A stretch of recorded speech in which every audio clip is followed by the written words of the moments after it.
सदाशिवसमारम्भाम् शङ्कराचार्यमध्यमाम् अस्मदाचार्यपर्यन्ताम् वन्दे गुरुपरम्पराम् श्रुतिस्मृतिपुराणानाम् आलयम् करुणालयम् नमामि भगवत्पादशङ्करम् लोकशङ्करम् शङ्करम् शङ्कराचार्यम् केशवम् बादरायणम् सूत्रभाष्यकृतौ वन्दे भगवन्तौ पुनः पुनः ईश्वरो गुरुरात्मेति मूर्तिभेदविभागिने व्योमवद्व्याप्तदेहाय दक्षिणामूर्तये नमः।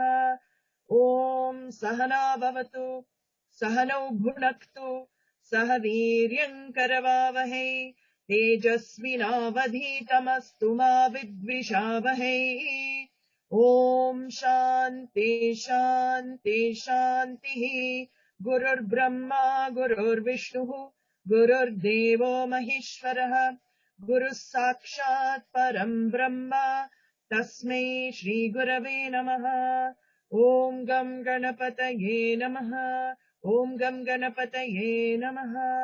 ॐ गं गणपतये नमः।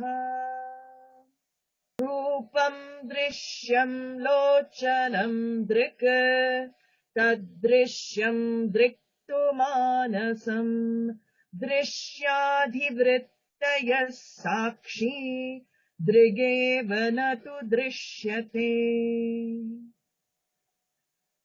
So we re-begin our inquiry. I hope that the drik was not forgotten during this past week. But in case it was, it's refreshed on Sunday. The Drigevanatu Drishyate, every Sunday you'll get drummed in who is the real seer. Of course, the seer will shift on Monday, but it will keep coming back on Sunday. So at least one day a week we know what is the real seer, who is the real seer. So we saw in the first 5 verses, 5th verse we are yet to see, first 4 verses, this author has talked about 3 pairs of seer seen. Okay, 3 seer seen pairs. Who is the first seer seen pair? The eyes and the external world. This is the first pair. Okay, so the eyes, on the level of the external world, who is the seer and who is the seen? The eyes become the seer and the whole jagat, the world, everything object is seen. So that is the first pair that we saw in the first verse. I mean, the first verse has everything anyway. The second seer-seen pair, pair 2, is what? Is the mind and the eyes. So the pair, second seer-seen pair, is when the mind becomes the seer and the eyes become themselves seen. So all the conditions of the eyes, conditions of the sense organs, when we say the eyes, we have to bring in all the sense organs. So conditions of the ears, conditions of the sense organs, they all become seen. Seen by what? The author says they are seen by the mind. So the eyes themselves become seen. That is what is being said here. And the third level of seer-seen pair is what he says. It is the Sakshi, Chaitanyam, the witness consciousness, and the mind. So here, after this seer, there is no other seer. This is the ultimate seer, because there's no one to see Sakshi. There is no other seer to witness Sakshi. It is the ultimate witness. He says, Drigevanatu Drishyate. This Sakshi Chaitanyam illumines even the thoughts in the mind. All the states of mind we saw, all the emotions, humility, Shraddha, Ashraddha, Hrihi, Vihi, fear, modesty, all of the feelings that are in the mind. The Drigevanatu Drishyate, this Sakshi illumines. So all other seers are relative seers. They are not the real seer. That is what we have seen so far from verses 1 to 4. Everything else has become a relative seer, and we have finally discovered that there is only one ultimate seer, and this is the whole crux of Vedanta. That one ultimate seer is Atma, Sakshi Atma, Chaitanyam, consciousness, the one that illumines all the other seers in life. And he'll go into more in-depth analysis, very beautifully done in the next few verses. The next verse is a bit complex, so don't worry if you don't get it. It is not easy. This is actually the full, as I said, it's a very advanced text of Vedanta, but this is Vedanta, so you should know what actually our Upanishads, the knowledge of the Upanishads are trying to convey. So this text brings out the knowledge of the Upanishads. So here, consciousness is finally introduced in this particular verse, and he gives a comparison, unlike comparison, which is given in this verse. We'll chant it first. No deti nastametesha na vriddhim yati na kshayam swayam vibhatyatan yani bhasayet sadhanam vina. So this verse is explaining the last line of the first verse, which is Drigeva natu drishyate. There is no other, for this seer, there is no other seer. So it is called a pratignya verse, which means in Sanskrit, it means it's the introductory subject matter for the whole of the rest of the book. So now what is going to be discussed is this seer and how you are related to that seer. You meaning the egoic self, the I that you take yourself to be. What is that relationship with this Sakshi, ultimate seer? So Drigeva natu drishyate is explained here, and this is the starting point of any inquiry. We've seen subject, object, inquiry. And what do we know? This final Drik, final seer, is not subject to any change. It is the changeless seer, because we saw on the level of the scene, what is the rule we saw right at the beginning? The seer remains one. The scene change, the scene shift, but the seer remains one. So here he says the analogy of the sun rising, sun setting. Is there any rising for consciousness? Is there any setting for consciousness? He says, no, na udeti. This consciousness never rises. Like the sun rises, this consciousness can never rise. Why can it not rise? What is the logic given? The logic given is what? That to witness the rising of something, to witness the rising of the sun, there has to be a witness, right? There has to be something to say, oh, the sun has risen. There has to be something to say the sun has set. So who witnesses the arrival of the rising and setting of the sun? Again, it comes down to, it is not possible. There will always have to be some object, subject, object, subject to witness an object of perception, which is sunrise. So he says here that na udeti means this consciousness within never rises like the sun, because nobody to register the rising. If the arrival of something is there, a witness should be there to see it. This unchanging consciousness is the very, very nature of the subject. It cannot rise. It is always there. Okay, this is the idea he's giving in this verse. Na astameti. It never sets. It's always the same. There is no setting for it. It doesn't come and go. What the author is trying to refute here in this verse is some Buddhist thinking. It's called Kshanika Vijnanavadis. In those days, there was this aspect of Buddhism. I don't know whether they still have it. I think Vipassana Buddhism is like that. But they believe that there is consciousness, flickers of consciousness. So as a thought rises, consciousness is there, then it subsides, then it comes, then it subsides. Advaita Vedanta does not say it rises and sets like that. It doesn't come and go. There's no flickers of consciousness. It always is. Who is there to witness the flicker, even if there is flicker? So it is, the idea is, it is one unchanging truth. It doesn't change at any period of time. It always exists. So na astameti, it doesn't set either. Again, the same logic is used. If there is a setting to consciousness, who is there to say consciousness is set? Somebody has to be there to say, oh, consciousness is set now, right? Somebody has to be there to register the setting of consciousness. So that cannot be the case. Then it would go into infinite regression. Who is there to witness that consciousness? And it will keep going. So Drigevanata Drishyate, this is the final end. It doesn't rise, it doesn't set like the sun. It always is. That is the idea. And na vriddhim yati, na kshayam yati, he says in this verse. There is no growth for consciousness. It doesn't suddenly expand, suddenly become huge. And there's no decline also for consciousness. It doesn't suddenly shrink either. There's no expansion for consciousness. How can it expand when it is said, Sarvam Kalvidam Brahma in the Upanishad? Ishavasyam Midagum Sarvam. Isha Upanishad says that. This whole universe is pervaded by this one truth, consciousness. How can that consciousness expand even more? If it covers everything here, it cannot expand more, right? So, navriddhim yati, there's no growth for consciousness because it already covers everything in this universe. And there can be no decline for consciousness either. For the same reason, this is not subject to time. Growth and decline are subject to time.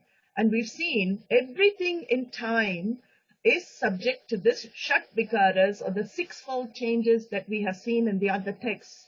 Asti, jayate, vardate, viparinamate, apakshiyate, vinashyati. The sixfold changes, which is, I don't want to go into that, but growth, change, and decline, and then death.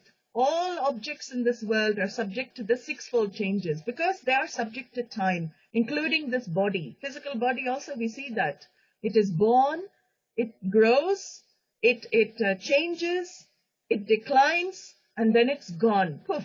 In a second, it is vinashyati, gone. Sixfold changes for anything, any object you take in this world will be subject to sixfold change. So this is not applicable to consciousness because nakshayam yati. There is no decline for consciousness. It's not subject to time. It is not subject to space. And it is that one truth that we saw in the Tattvabodha, the description, Sat or Satyam. Trikalepi tishtati iti Satyam. It is there in all three periods of time. If it's there in all three periods of time, past, present, and future, how can there be any change to it? It is the one that lasts in all three periods of time. For everything changing in the world, the rule is what? We need a changeless base. For a train to move on the tracks, we need the changeless tracks, right? Now, maybe nowadays you have moving tracks with the train. So if somebody has that argument, yes, it is possible. But then the moving tracks need a base as well, don't they? So for anything to change, anything to move, you need a moveless base. You need something changeless base. And that is, again, for all the changes we see happening in the world, for all the changes we see happening in ourselves, in our own body, mind, senses, there is a changeless base, that is Atma, consciousness. So this verse is very deep. It's very, very cryptic as well, very difficult to assimilate, but very beautiful to understand what this consciousness really is. It is something so subtle, but at the same time, it is that on which everything rests, on which everything depends, because of which everything comes alive, because of which everything survives and continues to exist. And if you have the argument, suppose nakshayam yati, which means it doesn't decline, then somebody can say, well, what about sleep then, deep sleep? You lose consciousness in sleep. I mean, the Western science model, understanding of consciousness is that in sleep, you've lost consciousness, right? Our consciousness is not that. In the Eastern model, what is the understanding there? I'm still alive there. I don't die in deep sleep, do I? What is there that is keeping me alive in deep sleep? Have we ever asked? There is no I there, no ego, no self, no attachment to this world, nothing, and yet I still exist. And that is the question our philosophers answer. They say, you exist because you always exist. You are the witness even of the deep sleep state. In the deep sleep state, what is said is that you are aware of the absence of objects. You are very much there, but you are aware of the absence of the world. You are aware of the absence of objects and other people. You're totally present, but you're aware of absence. And how do you know you're aware of absence? Because when you wake up, if somebody asks, as we said, we've seen that argument, we can say, I didn't know anything in deep sleep. I didn't know anything. I didn't experience anything. You say that, I didn't experience anything in deep sleep. Because there is nothing, no mind to reflect consciousness. The senses are there for knowledge of the external world to take place. When there's no reflection of consciousness, the senses don't function. So they're resolved in deep sleep. Your mind gets resolved in deep sleep. Your egoic individuality gets resolved in deep sleep. Yet you continue to exist because you are not dependent on the mind or the body for your existence. You exist. What deep sleep shows is that whether the body or mind, there or not, you still continue to exist. And then what happens in waking state, you'll see next few verses are very beautiful. How you come alive as a human being, it's said very clearly. What gives you life? What makes you wake up in the morning and come to life and makes your individuality in your life, their interactions with others? How is it made possible? And here the author says, so in deep sleep, consciousness is very much there, but it is not, it knows the objects are all absent. It knows the absence of objects. It is like, I'll give you another example to explain it. When you enter a dark room, and there's no light in the room, what do you say if somebody say, what do you see? Somebody asks you, what do you see there? You say, I don't see anything, right? But we changed that to actually saying, it is not that you don't see anything. You see the absence of something. I see the absence of objects. That is the way, because your eyes are very much open, the sight can take place. But what do you see? You see the absence of objects. Because light is not there to reflect the objects. Light is not there to bring the objects to life. When you say, I don't see anything, what you're actually meaning is, I see the absence of everything. Because you are still there, right? You are still opening your eyes. But what you actually see is the absence. It is exactly like in the deep sleep. You are very much there as Sakshi Chaitanyam, pure consciousness, but you are witnessing the absence of the world. You witness the absence of people. You witness the absence of the whole body, mind, sense complex. It doesn't exist for you. So this is the analysis that he says, that is nakshayam yati. In sleep, you don't die in sleep. There's no decline for you in sleep either. In the waking state, what happens? You become aware of all the objects. As soon as you open the eyes, the world is alive, right? First thing in the morning. You don't want to open your eyes first thing in the morning, because in sleep, what happens? You're in pure awareness. That is what Shastra says. Anandamaya kosha. You love sleep because you're with awareness, pure awareness, and there's no reflecting medium for awareness. And that is why we love to be in, it is bliss. Ignorance is bliss. You know, there's a saying in English. It's exactly like that. In sleep, there's total ignorance, and that's why in bliss. Because as soon as we wake up, what happens? Individuality, that I am thought, first culprit comes up. I identify with that I am thought. Then I have this problem, I have this thing, this issue to deal with, that issue, all the problems come to life. In sleep, I enjoyed because no problems. Absolutely nothing I had to worry about in sleep. Then suddenly, I come alive, conscious being, individual, and all the junk comes back in the day. Okay? So this is what he's saying here. In deep sleep also, consciousness is very much there. And even though it seems that you're not conscious being, you are still alive. So what is that keeps you alive? That is Atma, that is consciousness. And it keeps the pranas going. So we saw all the components of the mind. We saw in the Tattvabodha, 17 components of the mind. And if you remember, the Pancha Pranas were part of that. So what is functioning in deep sleep for you? Or if you're in a comatic state, if you're in a coma, it's the same kind of thing. You're still alive, but only one aspect of the mind functions, which is the Pancha Prana, the 5 vital breaths. Those are the only things that keep you alive. But you may be brain dead as well, right? If you're in a comatic state, you could be brain dead. But the Sukshma Shariram, it has yet to disconnect with the body until the prana leaves. So it's only, we call death, when prana leaves. So deep sleep is very close to death. It's called mini-death. So every day we have mini-death, actually. It is called pralaya. Mahapralaya is, of course, this is a small pralaya for us. When we go into deep sleep state, whole mind and jagat resolves, pranas keep the body functions going. When I wake up, the rest of the aspects of the antakarana, the mind, come into existence and make me interact with this world. How beautifully our rishis have analyzed this. It makes so much sense, right? It's just amazing, scientific analysis of the individual and how you experience your life, actually. So what have we learned from this analysis? That consciousness is present in all your experience. Consciousness is there in your waking state, aware of the objects, aware of the presence of the objects. It is there in your dream state, which creates its own objects in dream. It is also there in deep sleep state, where it's aware of the absence of objects. So this is what is being said in this verse.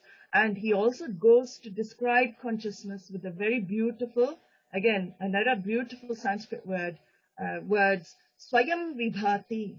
It shines by itself.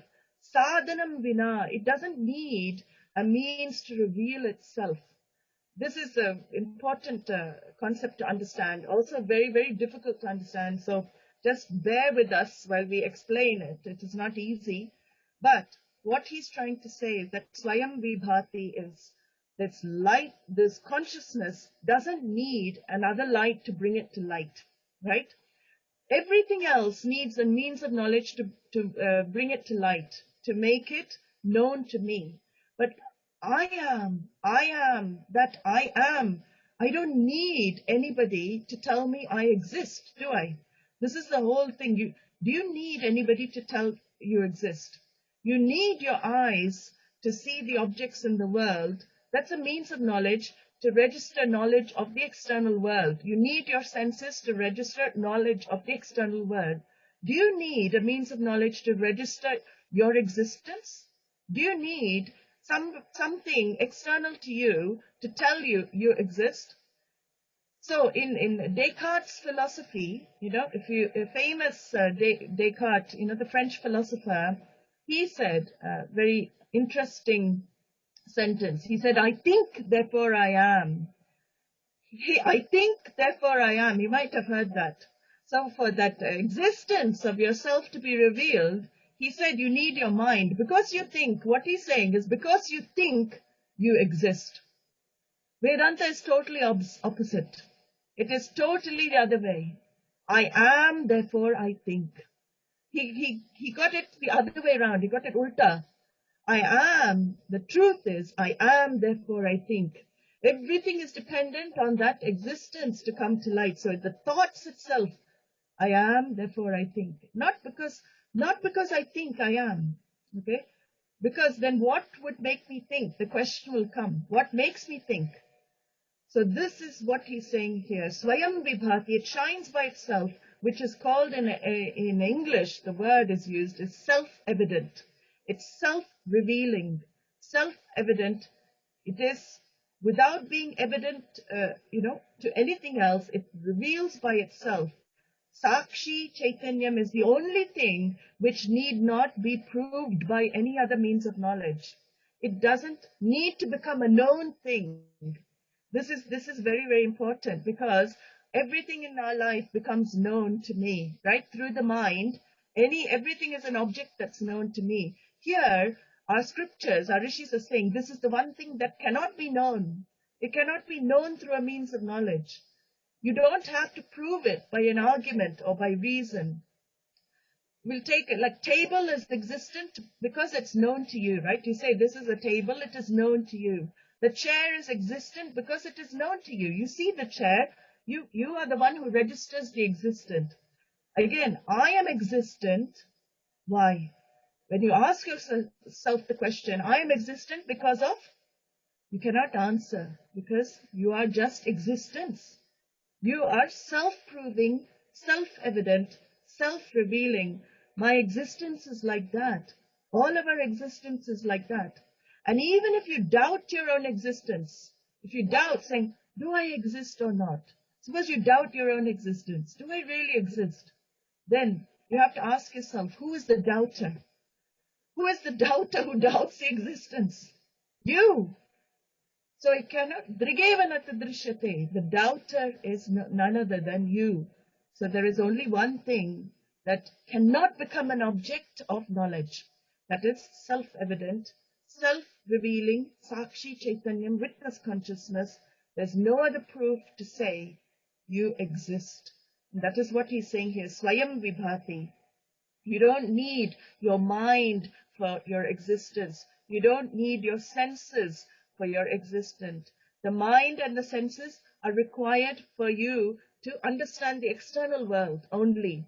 The mind and senses, that is why it's so beautiful. The word in Sanskrit, Antah-karana, is the inner instrument. Bahya-karanani are the external instruments. You have two types of instruments available to you to live in this world and interact with this world. You have the inner instrument, which is the mind, and you have the external instrument, which are the sense organs. And that is how you live in this world, using your mind, using your sense organs. And what is the problem we face? We get used by our sense organs. It is the opposite way. Again, it's ulta. I get used by my senses. I get used by my mind. So I take whatever the mind says as my reality, and whatever the senses bring in is real for me. And this is where this inquiry really, if one really digs deep into this and looks at oneself, no, you will see that you don't need a means of knowledge for you to be known. You are you are the one who wields the body and the mind and the senses to know the external world. You don't need that the external world does not control you, because you are the master of the instruments, using the instruments to interact with the external world. So this is called in Sanskrit Saprakasha, very beautiful word. It has its own light. It doesn't need any other light. And what else? The last thing in this verse he says is Ata Anyani Bhasayet. So in the waking state, in the dream state, it illumines everything else. Consciousness illumines everything else. Why not in deep sleep? We saw that in deep sleep there's no reflecting medium. So consciousness cannot manifest because no medium of reflection. And we'll see in the next verse what that medium of reflection is. But in the waking state, what happens? When you wake up, the mind becomes active. Mind is like a mirror to reflect consciousness, and it illumines the whole universe through the sense organs. So everything comes to light because of consciousness illumining. It's very, very beautiful verse in the Dakshinamurti Stotram where Adi Shankara says, Nana Chitragato Darastitamaha Dipa-Prabhabhaswaram. Like the body is like a pot with holes, and there's a Dipa inside the pot, a light, a Jyoti inside the pot. And what happens? The rays of that Jyoti go out through the holes of the pots and light up the external world. Just like that, the human being, rays of consciousness come out through the eyes. They pick up sound through the ears, pick up touch. Because of the consciousness, you are able to pick up the external world, knowledge of external world. Very beautifully Adi Shankara has put in that verse. And we also have seen another verse we chant in Aarti. Na tatra suryo bhati na chandra tarakam nema vidyuto bhanti kutoyam agnihi tameva bhantam anubhati sarvam tasya bhasa sarvamidam vibhati. There the sun does not shine, neither does the moon shine, nor the stars or the lightning as we know them. What to speak of this little flame that I'm waving in front of you? That is what you're saying. When you do the aarti, you're saying, the sun doesn't even shine there, the moon doesn't shine there, nor the stars or lightning. It is the effulgence that reflection of consciousness that gives everything light, that even lights up the sun. Through its radiance alone, this entire universe becomes luminous. That is what this mantra says in the Upanishad, that comes in 3 of the Upanishads. Very beautiful mantra saying that even sunlight is lit up by consciousness. Sun has no existence without this consciousness, because it lights up everything. And this is what is being said in these verses. So very, very deep philosophy here. And the next verse, he goes on to talk about how I as a human being become conscious. You may say it's very, very easy to see, when other things as objects of knowledge. When you tell me, if I tell you, though, this book, there's a book in my hand, you can't see it because it's not showing up. But this book, it's very easy to see this book or this thing as an object of my knowledge, right? I can see something which is inanimate outside me as an object of knowledge. But how do I see the body as an object of my knowledge? How do I see the physical body and my mind as objects of knowledge? I'm very conscious of this body. I feel, if somebody pinches me, I feel pain. What makes me conscious of this body? If somebody kicks me, I feel pain. If somebody hugs me, I feel pleasure, of course. So what is it that makes this body conscious? I feel heat, I feel cold, I feel pain, I feel pleasure. And I feel in my mind emotional pain and pleasure also. So he says, what is it that brings you to life? What makes you conscious? And what still, even though this body is Chetana, it is conscious, how is it still an object of your knowledge? Because it's very easy to say everything, objects outside the body, it's very easy to say they're object of your knowledge. But how, when something is so intimate with me, and I'm related to it on such an intimate level, my body, mind, senses, it is very difficult to see this as an object of knowledge. But he says, despite that, it is an object of knowledge. This body is brought to life. How does he say? He says, Chitchaya veshato buddho bhanam vistudvidastita ekaham kritiranya syat antah karana rupini. So now he's changing the topic. With 1 to 5, he's finished the topic. I'm going to briefly just deal with this topic. We'll deal with it more in the, next week. But it's very beautiful what he says. In our Shastra, there's a trichotomous or a threefold way of looking at a human being. Okay? There's this threefold way of looking at every human being in this world. And what is that? One is a very obvious way, which is the physical body, stula shariram. And we saw this in Tattva Bodha, that this stula shariram, physical body, is the tamas aspect of all the 5 elements. And after grossification process, what happens? This body comes into existence, but it is nothing but the gross elements alone. We saw in Tattva Bodha, what is the gross elements? Space, air, fire, water, and earth. This goes to form the physical body. And even science cannot negate that. That is scientific. It is truth.